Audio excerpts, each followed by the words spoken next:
नमस्कार बच्चों, आज की कक्षा में हम लोग शब्द निर्माण प्रत्यय का अध्ययन करेंगे।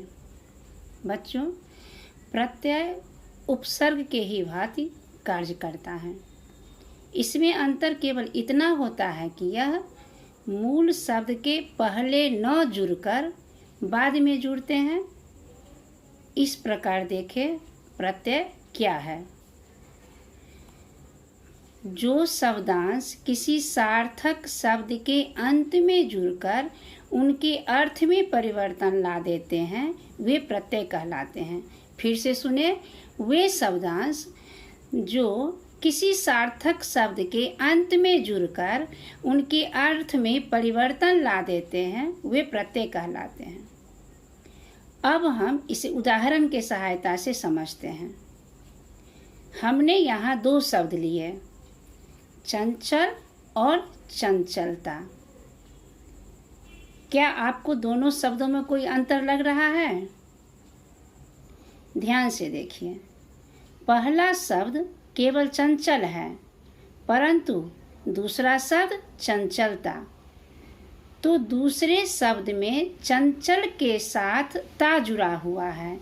इस प्रकार चंचल शब्द के अंत में ता जुड़ गया तो बना चंचलता। चलिए एक और उदाहरण देखते हैं। गुण और गुणी, इन दोनों शब्दों में भी वही अंतर है जो पहले दोनों शब्दों में था। यानी गुण शब्द में ई जोड़ दिया गया है, तो इस प्रकार गुण धन ई तो बना गुणी। बच्चों, उदाहरणों के इसे स्पष्ट होता है कि चंचल शब्द में जुड़ने वाला ता तथा गुण शब्द में जुड़ने वाला ई शब्दांश ही प्रत्यय है। बच्चों, यहाँ ध्यान देने योग्य बात यह है कि प्रत्यय का कोई अर्थ नहीं होता, लेकिन वे किसी असार्थक शब्द के साथ जुड़कर उसका अर्थ बदल देते हैं। फिर से सुने, प्रत्यय का कोई अर्थ नहीं होता है, लेकिन वे किसी सार्थक शब्द के साथ जुड़कर उसका अर्थ बदल देते हैं। अब आइए प्रत्यय के प्रकार जानते हैं। प्रत्यय कितने प्रकार के होते हैं? प्रत्यय दो प्रकार के होते हैं। पहला कृत प्रत्यय और दूसरा तद्धित प्रत्यय। तो सर्वप्रथम कृत प्रत्यय को समझते हैं हम लोग। कृत प्रत्यय क्रिया धातु के पीछे लगकर संज्ञा और विशेषण शब्दों की रचना करते हैं तथा इनके मेल से बनने वाले शब्दों को कृदंत शब्द कहते हैं। ध्यान से सुने, कृत प्रत्यय क्या है? कृत प्रत्यय क्रिया या धातु के पीछे लगकर संज्ञा और विशेषण शब्दों की रचना करते हैं तथा इनके मेल से बनने वाले शब्दों को कृदंत शब्द कहते हैं। जैसे पढ़ शब्द में पढ़ना क्रिया है, क्योंकि पढ़ कहने से पढ़ने का काम का पता चल रहा है। यदि इसमें आई प्रत्यय जोड़े पढ़ धन आई तो बनेगा पढ़ाई। उड़ शब्द में क्रिया है उड़ना। यदि इसमें आन प्रत्यय जोड़े तो शब्द बना उड़ान।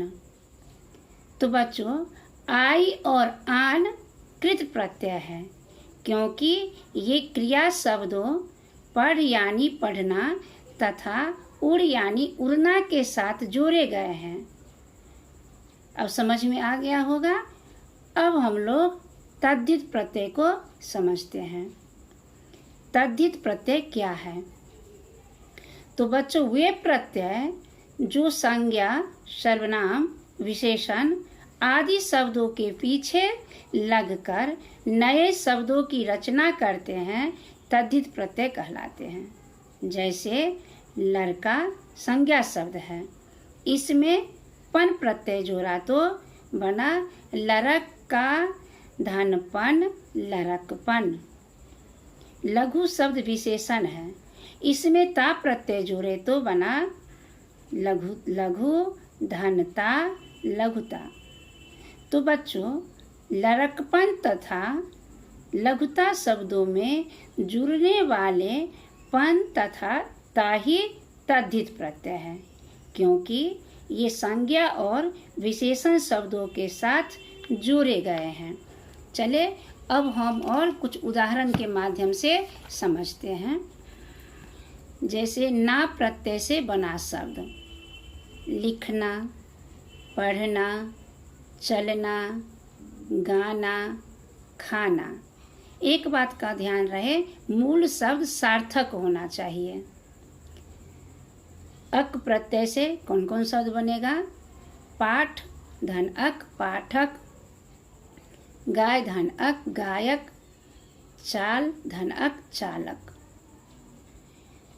ई प्रत्यय से रेती, पहाड़ धन ई, पहाड़ी।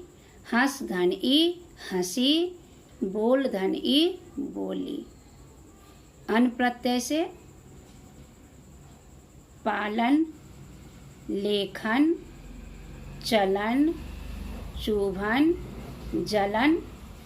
इक प्रत्यय से धार्मिक, दैनिक, वैज्ञानिक। धर्म मूल शब्द हुआ, धर्म में इक प्रत्यय जोड़ने से धार्मिक बन गया। ईला प्रत्यय से बना शब्द रसीला, रंगीला, सुरीला, गठीला। तो बच्चों, इस प्रकार हम लोग जाने जो प्रत्यय से शब्द का निर्माण किस प्रकार होता है। ध्यान देने वाली बात ये है जो मूल शब्द सार्थक होना चाहिए। उपसर्ग पहले शब्द से, मूल शब्द से पहले जुड़ता है और प्रत्यय मूल शब्द के बाद में जुड़ता है। धन्यवाद।